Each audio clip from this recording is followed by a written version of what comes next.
Ойлан да байы. Наполеон Хилл. Ой құдіреті.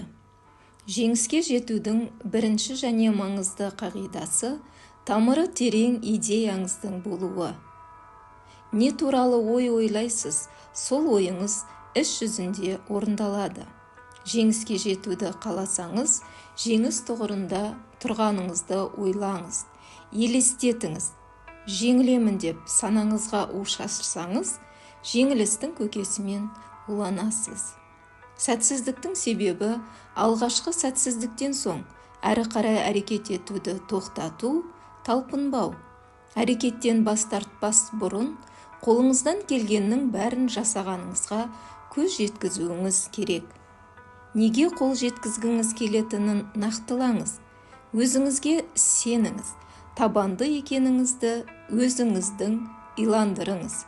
Сонда ғана мүмкін емес болып көрінген жетістіктерге жетесіз.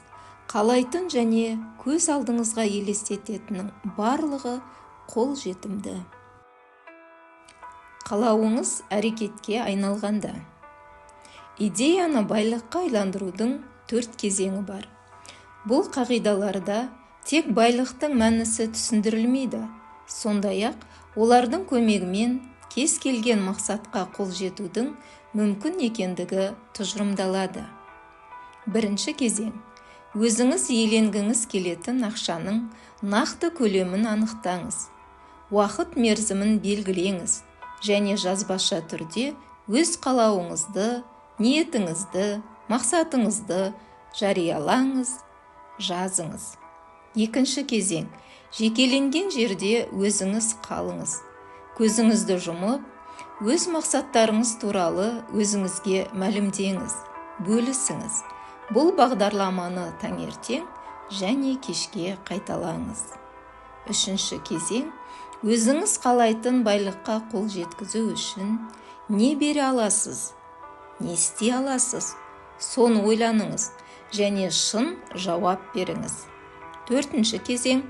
Қағазға нақты жоспар құрыңыз және сол бойынша дереу әрекет етіңіз.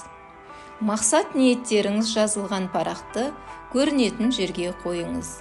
Күн сайын ұйықтар алдында өз жазбаларыңызды оқыңыз. Оқып отырып, ақша сіздікі екеніне сеніңіз және сезініңіз. Сәтсіздіктерді жеңіске айналдыруға деген құлшыныстың болуы санада өзіміз қалыптастыратын дағдарыстан басқа кедергілер жоқ. Көп жылдар бұрын бір қолбасшы қиын жағдайға тап болыпты. Ол және оның әскерлері жаудың өздеріне қарағанда мықты әрі саны жағынан көп әскерлерін ойсырата талқандаулары керек. Сонда ол өз жауынгерлерін кемелерге отырғызып, шайқас болатын жерге аттанады. Шайқас орнына келген соң қолбасшы әскерлеріне кемелерін өртеуді бұйырады. Сонан соң ол, біздің кемеден шығып жатқан түтінді көрдіңдер ғой? Егер біз жеңбесек, бұл жерде тірі қалмаймыз. Бізде бір ғана шешім бар. Жеңу немесе мерт болу. Ақыр соңында олар жауды жеңді. Сенім ақыл қабілеттерінің катализаторы. Ойды әбден ұғынып, сезінген соң олар заттана бастайды. Түпкі санамызда конструктивті және деструктивті ойлар заттанады. Яғни сенімнен туған, сізді тек армандарға жетелер ойларыңызды қайта-қайта қайталайсыз да, түпкі санаңызда жатталып қалуын қадағалайсыз. Түпкі санаңызда сендірсеңіз, өзіңіз сенесіз. Ал өзіңіз сенген жағдайда ойларыңыз заттанады. Өзіңізге сенімділік қалыптастырудың 5 кезеңі. Бірінші кезең. Өмірлік мақсатым түсінікті және менде оған қол жеткізудің мүмкіндіктері бар. Мен өзімнен табандылықты талап етемін. Мен қолымнан келгеннің барлығын жасайтыныма уәде беремін. Екінші кезең. Ойлар. Менің санамның иесі және олар сыртқы әрекетімнен көрініс табады. Күн сайын 30 минут бойы мен өзімнен көргім келген тұлғаны тәрбиелеймін. Үшінші кезең. Кез келген қалауым ақыр соңында орындалады. Күніне 10 минутымды өзіме деген сенімділікті нығайтуға арнаймын. Төртінші кезең. Мен өмірімнің басты мақсатын анықтадым.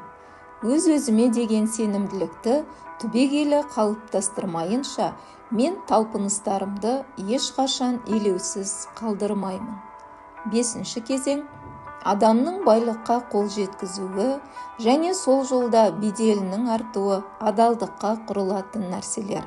Сондықтан ісіңізде де, сөзіңізде де адал болыңыз. Адал әрі мықты адамдар әрдайым өзінің жанына керек адамдарды шоғырландырып, биік белестерді бағындырады. Өзін-өзі иландыру. Өзін-өзі иландыру сана мен түпкі сан аралығындағы байланысты басқару орталығы. Басқару орталығы адамның сезіну және өзін иландыру процестерін оятады. Наполеон Хилл кітабындағы ұсыныстар сіздің түпкі санаңызға әсер етуші құралдар. Өзін-өзі иландырудың қағидалары. Бірінші, сөзді сезініп, сөзге сеніп барып қана сыртқа шығару керек. Дауыстап айтылған сөздің сіз үшін маңызы зор.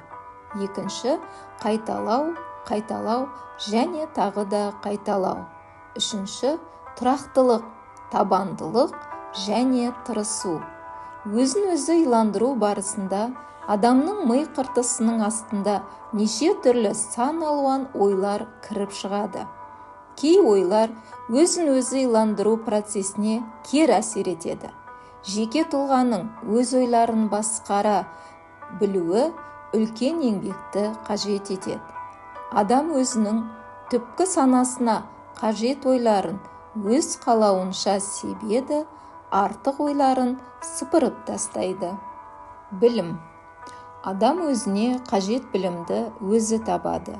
Білім ақылмен ұйымдастырылып, байлық жинауға талпынбайынша, ақша табу жолында негізгі құрал ретінде қызмет атқара алмайды.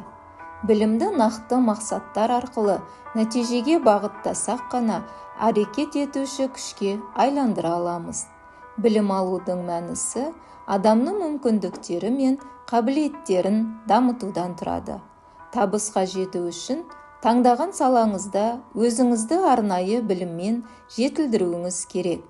Егер білім кеңістігіңіз тым кең болып, игеру мүмкін болмай жатса, өзіңізді айналаңызға ми орталығын құрыңыз. Орталықты басқарып, оны өз мақсаттарыңызда қолданыңыз.